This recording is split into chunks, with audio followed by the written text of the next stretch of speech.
Bienvenue à toutes et à tous encore une fois. On est ravis de vous accueillir pour ce webinaire sur comment animer ou réanimer vos équipes à distance. Euh, et donc, je suis en co-animation avec Lucie de l'équipe HappyQuest qui répondra à vos questions sur le chat. Et moi, c'est Lewis, donc je suis le fondateur d'HappyQuest. Je suis un ancien ingénieur en énergie durable reconverti dans l'énergie humaine et je suis spécialisé dans le développement des compétences relationnelles. Et donc, HappyQuest, c'est quoi? On est un organisme de formation qui vous donne l'énergie d'agir, qui vous donne un nouveau souffle pour mieux travailler ensemble, même à distance, avec des parcours interactifs, du fond, du fun, de l'expertise scientifique. On aime bien dire qu'on utilise la méthode PSL pour ne pas finir en PLS. Et donc, c'est une méthode puissante, simple et ludique. Et dédicace à copyright à Laurie pour cette petite formule. Et donc, qu'allons-nous voir concrètement aujourd'hui? Alors, le premier temps va être sur, on va se poser la question si le nourrir l'énergie de l'équipe, c'est du temps de perdu. Et donc là, c'est fondamental pour nous de commencer par tordre le cou à quelques croyances sur la productivité pour vraiment s'autoriser à prendre pleinement le temps de donner vie à vos réunions et d'instaurer des temps d'échange avec votre équipe. C'est pour nous l'essentiel pour passer à l'action et prendre le temps dans ce contexte où on est souvent sous pression et on essaie de gagner du temps tout le temps. Donc, un, nourrir l'énergie de votre équipe, est-ce que c'est du temps de perdu? Deux, donner de la vie à vos réunions grâce aux icebreakers. Et trois, instaurer des temps d'échange en équipe. Voilà le menu du jour. N'hésitez pas, si vous avez des questions à chaque instant, vous pouvez les poser dans le chat. C'est parti. Première partie, nourrir l'énergie de votre équipe, est-ce que c'est du temps de perdu? Et pour ça, l'essentiel pour nous, c'est de revoir son rapport à la productivité. On a souvent tendance à penser, et que c'est généralisé, que le temps égale la productivité et que plus on travaille, plus on est productif, plus on est performant. Eh bien, c'est faux. Et, et pour nous, on vous propose de plus prendre le prisme de l'énergie. Et vous avez tous, j'imagine, expérimenté de vous remettre au travail après un gros déjeuner en fin de semaine, après euh, une semaine épuisante, et de faire en 3 heures ce que vous auriez pu faire en 30 minutes à un moment où vous étiez en forme. Donc pour nous, c'est vraiment important de changer de regard sur la productivité et au lieu de se dire le temps que je vais passer, plutôt l'énergie que je vais avoir à ce moment-là et de canaliser mon énergie sur le travail que je souhaite réaliser à ce moment. Pour canaliser son attention, euh, des 3 éléments. Un, limiter les distractions. 2, gérer sa concentration. Et enfin, éviter de faire du multitâche. Sur limiter les distractions, et ça vaut pour... c'est l'idée de se donner des temps pour les interactions, donner des temps pour travailler en profondeur sur des sujets, et dans ces temps-là, de couper les notifications, que ce soit sur son portable, que ce soit les mails.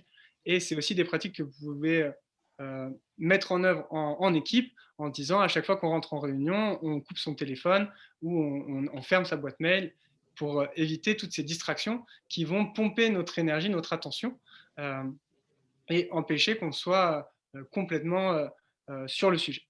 Et enfin, pour gérer sa concentration, il faut savoir qu'on a une capacité d'attention limitée et que c'est un peu comme une batterie. Si on l'utilise comme une batterie de portable, si on l'utilise non-stop, on va l'épuiser. Et donc, c'est important de déconnecter, même si c'est des temps très courts, au moins toutes les heures, pour recharger sa capacité de concentration et d'attention. Enfin, le troisième élément auquel on tient vraiment à tordre le cou, c'est le multitasking. Et pour ça, au lieu de rentrer dans un débat si est-ce que c'est bien pour ou contre le multitasking, je vais juste vous proposer un petit jeu. Donc, soyez prêts. Si ce n'est pas clair, vous pouvez le dire dans le chat. Le petit jeu, je vais vous donner un premier top et je vais vous demander de compter en faisant 1A, 2B, 3C, 4D, 5E et d'enchaîner comme ça le plus loin possible jusqu'à mon deuxième top. C'est OK pour vous?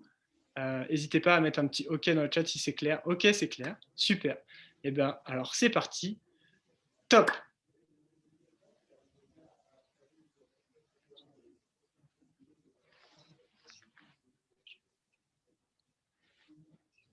Top. Et là, je vous demande de nous dire à mon deuxième top où vous en étiez dans votre compte. Ok, 8H. Ok, à peu près 8, 12. Ok. Eh bien, moi, de mon côté, j'ai pris le temps de compter de 1 à 26, puis de compter de A à Z, l'un après l'autre, et je vous ai donné le deuxième top. Tout ça pour vous montrer qu'en dissociant ces deux tâches, au lieu de passer de les chiffres, les lettres, comme ce que vous avez fait, eh ben, ça m'a pris au moins 2 fois moins de temps que vous pour aller jusqu'au bout. Et je vous promets, je ne me suis pas beaucoup entraîné à faire ça. Donc voilà, juste pour illustrer le fait que de faire du multitâche, en fait, notre cerveau ne peut pas faire ça. Il va juste changer très rapidement d'une action à l'autre, et c'est très chronophage et ça nous prend de l'énergie. Voilà sur cette partie-là, sur canaliser son attention. Et donc, canaliser son attention, c'est un moyen d'éviter de disperser son énergie pour la concentrer sur l'essentiel. Et enfin, autre avantage de l'énergie par rapport au temps, c'est que ce n'est pas une ressource limitée, elle peut être abondante si on sait la nourrir, en prendre soin. Et ce qu'on a tendance à penser souvent, c'est de nourrir son énergie physique. On nous dit bien manger, bien dormir, bien s'hydrater. D'ailleurs, bien s'hydrater, c'est au moins 8 fois par jour. Voilà, c'est très important. Et donc ça, c'est important, mais ce n'est pas suffisant. Et à la différence d'une voiture où on a juste besoin de mettre de l'essence régulièrement pour qu'elle avance, l'être humain est beaucoup plus complexe et a d'autres moteurs que juste l'énergie physique. Il y a également l'énergie mentale et l'énergie relationnelle.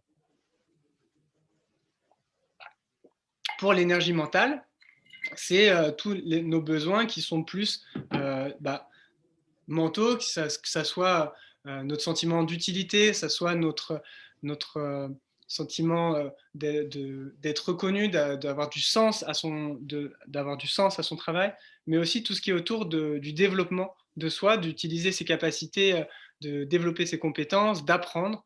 Tous ces éléments-là, quand on est dans ces postures-là au travail, ça nourrit notre énergie mentale. Et également l'énergie relationnelle. Et donc l'énergie relationnelle, c'est malheureusement ce qu'on manque cruellement maintenant, et alors qu'on s'en rend bien compte que les liens sociaux, se sentir appartenir au collectif, à une équipe, tout ça, ça nourrit aussi notre énergie et notre motivation intrinsèque à travailler ensemble. Et donc c'est aussi crucial de nourrir son énergie par ce biais-là. Et donc pour nous, c'était vraiment essentiel de faire avant de passer à la prochaine partie, c'était vraiment essentiel et s'il y a une chose à retenir de cette première partie, c'est sortir de la gestion du temps pour aller sur de la gestion de l'énergie, aussi bien pour vous que pour votre équipe, parce que là, on a beaucoup plus de capacité d'action et on peut être beaucoup plus performant en nourrissant son énergie et l'énergie de son équipe. Et c'est malheureusement ce qui manque beaucoup dans le monde du travail actuel, où les gens sont de plus en plus fatigués, les études le montrent chaque année, on est de plus en plus fatigué, il y a de plus en plus de burn-out, bref, on est de plus en plus épuisé, plus personne n'a d'énergie au travail. Pourquoi ? Parce qu'on ne prend pas le temps de nourrir notre énergie suffisamment, et donc maintenant on va voir comment. Est-ce que c'est clair pour vous ? Lewis. Oui. J'aimerais juste compléter en disant qu'un moyen de nourrir son énergie, c'est aussi d'entretenir les liens sociaux avec ses collègues qu'on a souvent tendance à reléguer au deuxième plan quand on aura le temps. Or, c'est aussi une fausse croyance qu'on avait envie d'aborder et qui est, de notre point de vue, hyper importante. Prendre le temps de prendre soin des liens avec ses collègues, c'est aussi se donner de l'énergie et donner de l'énergie à ses équipes. Oui, effectivement, et merci Lucie pour cette précision. C'est aussi changer de paradigme. Au lieu de se dire je prendrai le temps avec mes collègues quand j'aurai fini de faire tout ce que j'ai à faire, et bien de se dire prendre du temps pour nourrir son énergie d'abord, c'est ce qui va me permettre d'après être productif et donc de limiter mon temps global de travail. Et les liens, et de cultiver les liens.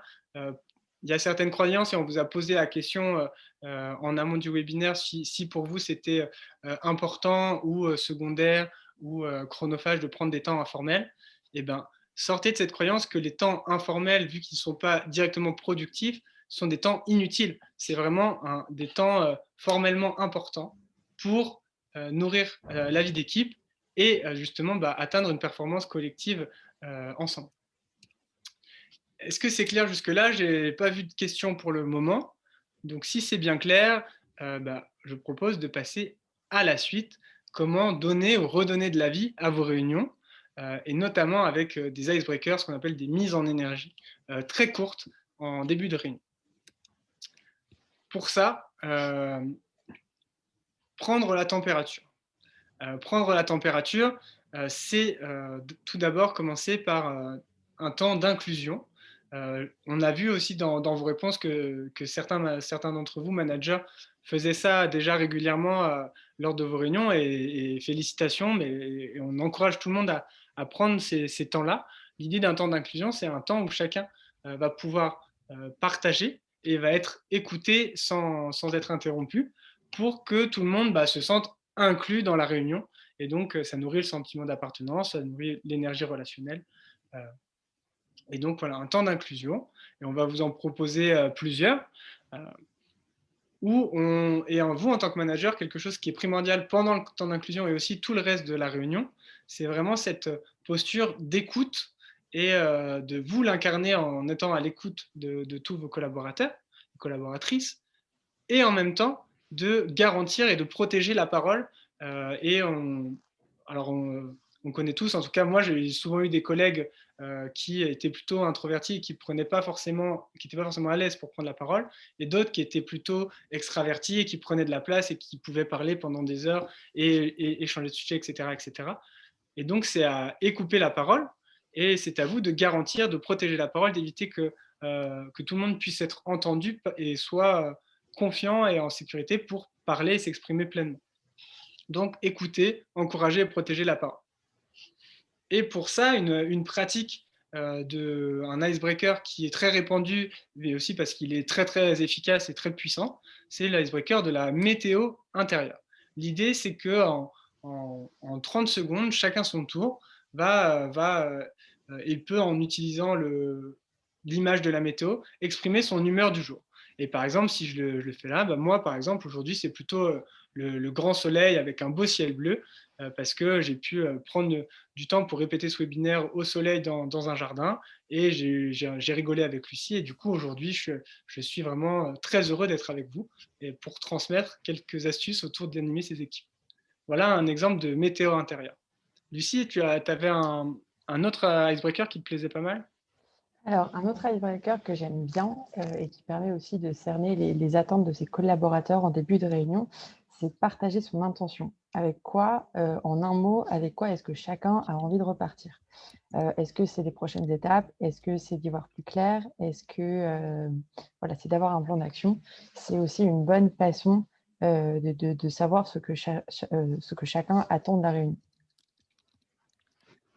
Yes, yes, effectivement, c'est aussi un excellent icebreaker. Et n'hésitez pas tout au long de, si ça vous fait penser à certains icebreakers ou certaines pratiques que vous mettez en œuvre chez vous, vous pouvez aussi les partager dans le chat avec grand plaisir. L'idée, c'est de... Voilà. Donc, prendre la température avec un temps d'inclusion. Une autre manière d'avoir un temps d'inclusion en début de, ah, le portrait chinois. Mais voilà, j'ai dit ça et maintenant on se fait spoiler sur la suite de notre webinaire. La valise et la fleur, celui-là, on ne le connaît pas. On est preneur d'un détail dans le chat. Autre élément, cultiver le positif. Et donc, pour ça, célébrer, féliciter, encourager, remercier, c'est déjà essentiel pour nous. Déjà, ça ne coûte pas grand-chose et ça nourrit l'énergie de l'équipe. C'était déjà essentiel en présentiel. Avec la distance, c'est d'autant plus important de reconnaître les efforts, les avancées collectives et de célébrer ça régulièrement. Pour ça, très simple, c'est une pratique très, très, très simple, c'est la minute positive. En début de réunion, vous commencez chacun par partager un élément agréable de la journée ou de la semaine précédente. Et ça peut aller très très vite où chacun partage les uns après les autres pour célébrer quelque chose, et ça peut être pro ou perso. En tout cas, vous, en tant que manager, de partager des succès, des avancées collectives, c'est un super moyen de donner de l'énergie à votre équipe. Lucie, tu avais un autre icebreaker pour cultiver le positif? Alors, j'en ai 2. Le premier qu'on nous remonte dans le chat, qui est la valise et la fleur. La valise étant un irritant et la fleur un bon moment à partager. Donc ça peut être intéressant pour vos équipes, comme icebreaker. Et le deuxième que j'aime beaucoup, c'est l'icebreaker «Merci pour». C'est commencer la réunion en invitant, chaque personne à remercier un ou une participante, pour quelque chose qu'il a fait, qu'il a dit, ou pour, voilà, ou pour un coup de pouce. C'est aussi une bonne façon de créer du lien et de donner de l'énergie. La gratitude, c'est un puissant levier. Et d'ailleurs, on va en parler un peu plus en détail par la suite. Enfin, le troisième élément, c'est de créer ou de recréer de l'informel. Et donc ça, certains ont déjà peut-être posé des actions autour de ça, mais tous ces temps où on rigolait, où on pouvait se croiser, avec la distance ou faire par exemple des petits team building en extérieur ensemble, tous ces temps, ils sont amenuisés avec la distance.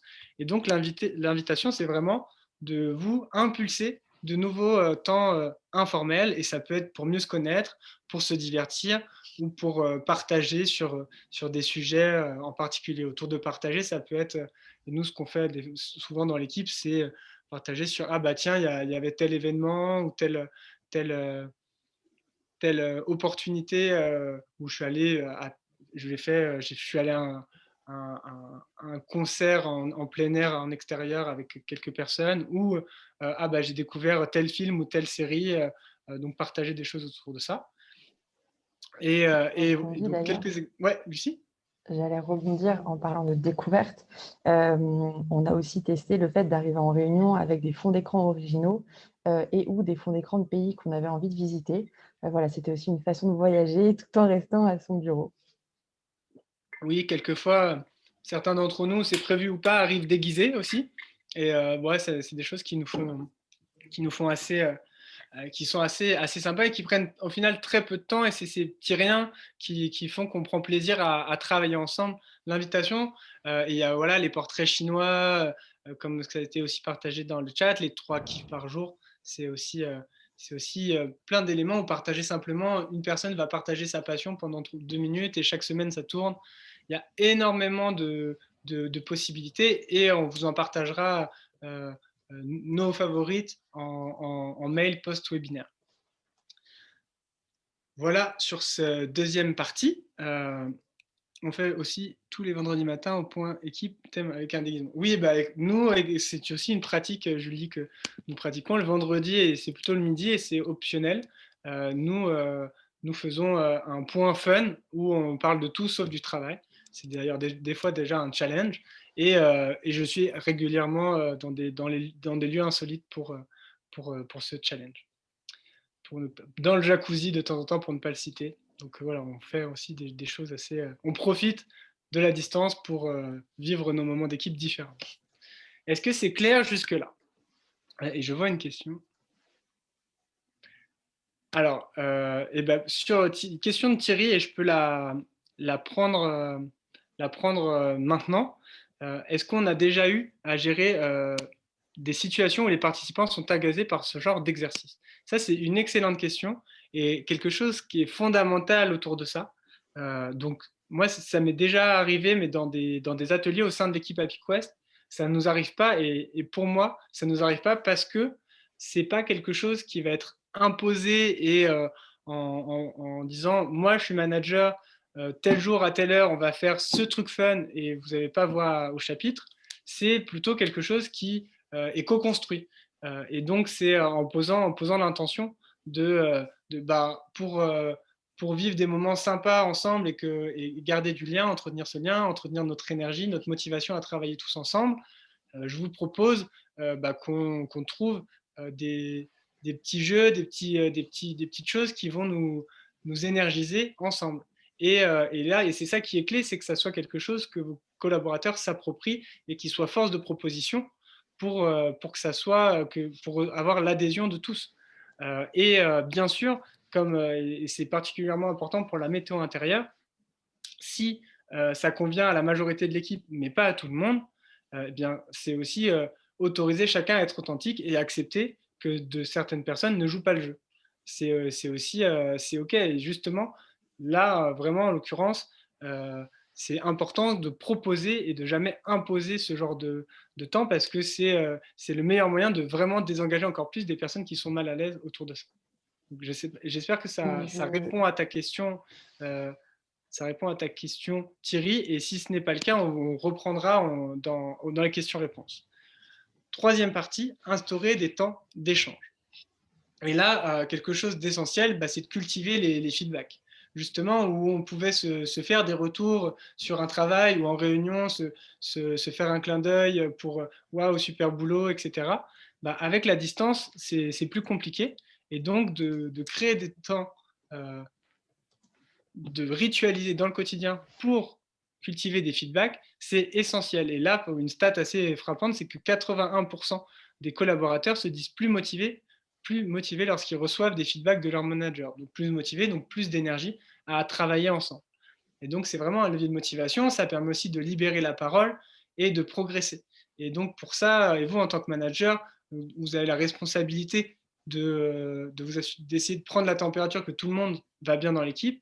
Et ben des fois, même avec des météos intérieurs, certaines personnes ne seront pas à l'aise pour partager une difficulté de leur vie en côté pro, côté perso, en collectif. Et donc, c'est des temps en individuel qui peuvent vraiment permettre à ces personnes de s'exprimer ou en tout cas de se sentir écoutées et soutenues, ce qui est vraiment essentiel. Et là-dessus, on a eu des cadres et c'est vraiment le, le plus, le plus dévastateur pour un collaborateur à distance, c'est de se sentir abandonné. Et donc de pas se sentir soutenu par son manager ou de ne pas se sentir appartenir à son équipe. Donc, cultiver les feedbacks. Et pour ça, on vous partage le lien de notre webinaire dédié sur comment construire des feedbacks constructifs. On vous partage le lien pour approfondir ce sujet. Après, ça peut être, et ça, pas mal d'entre vous nous l'ont partagé dans nos petits questionnaires post-webinaire, pré-webinaire, des pauses virtuelles un peu à l'ancienne. Donc, ça peut être organiser des temps, des petits cafés de 5 minutes, se dire avant notre réunion d'équipe, on peut venir un quart d'heure avant, chacun, et on partage avant de se mettre sur notre réunion d'équipe. Ça peut être aussi sur des temps de déjeuner, où on peut proposer à l'équipe de faire des déjeuners en visio. Et ça peut être à l'équipe, ça peut être en 1v1. Ça peut aussi être, on a chez des clients des personnes qui ont perdu de vue des collègues parce qu'ils les voyaient sur des temps de midi et qu'ils ne les voient plus dans leur projet opérationnel. Donc, ça peut être inviter ces personnes à manger ensemble. Et on a une pratique, un challenge qui nous a beaucoup plu, c'est un challenge de cuisine. Vous pouvez chaque semaine, et bien sûr, si c'est OK avec toute votre équipe, proposer un challenge où chacun cuisine le même plat ou autour d'un thème et, et en prenant une demi-heure un jour de la semaine, vous pouvez élire le meilleur plat, les manger ensemble et proposer le thème de la semaine suivante. Bref, c'est ce genre de pause et ça peut être aussi penser à célébrer les anniversaires des membres de vos équipes.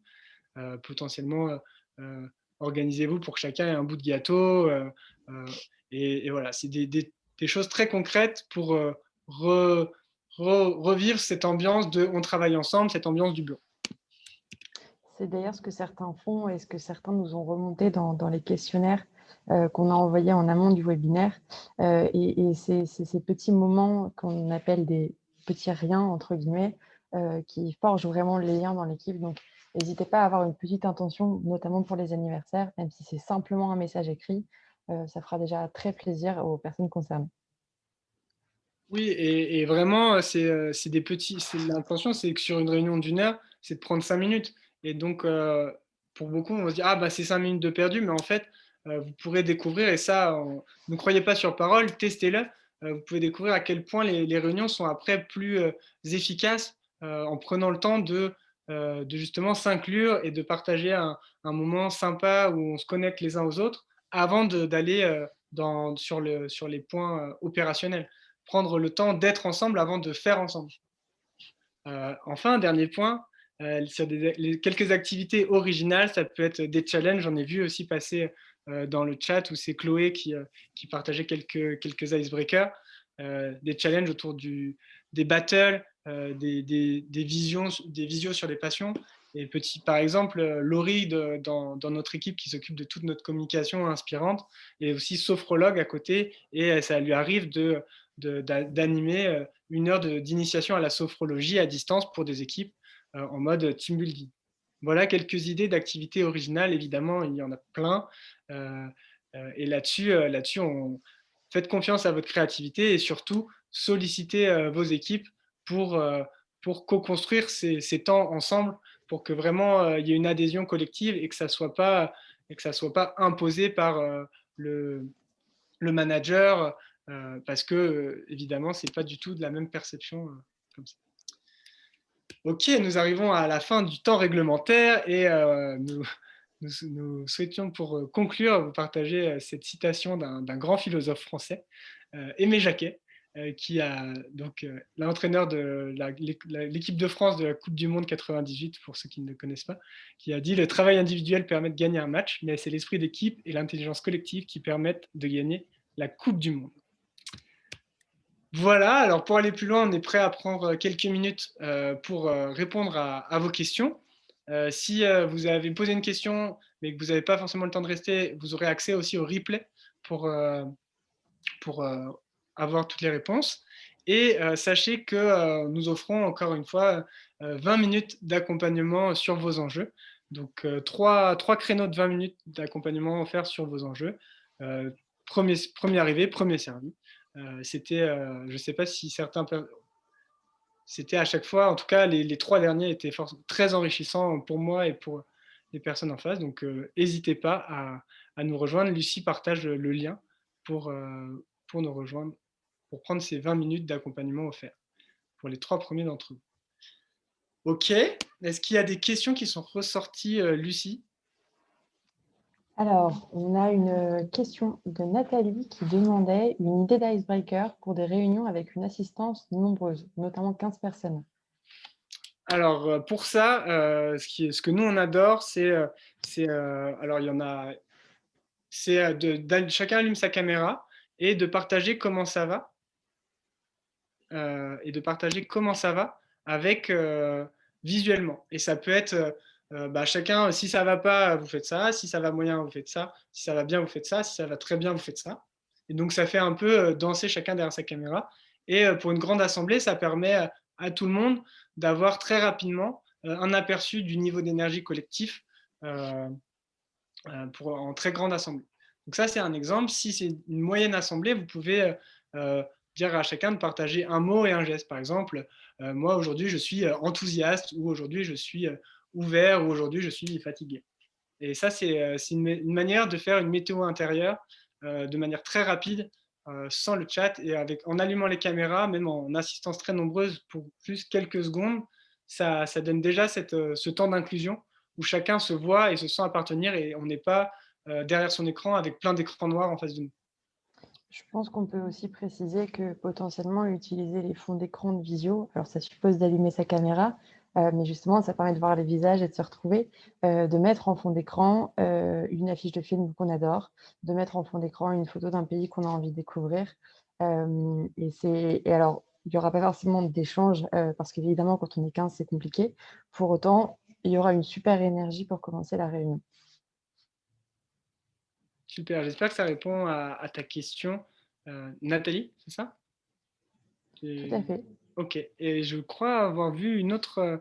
comment insister une personne qui n'aime pas parler dans les rencontres professionnelles comment inviter une personne qui n'aime pas parler dans les rencontres professionnelles de parler?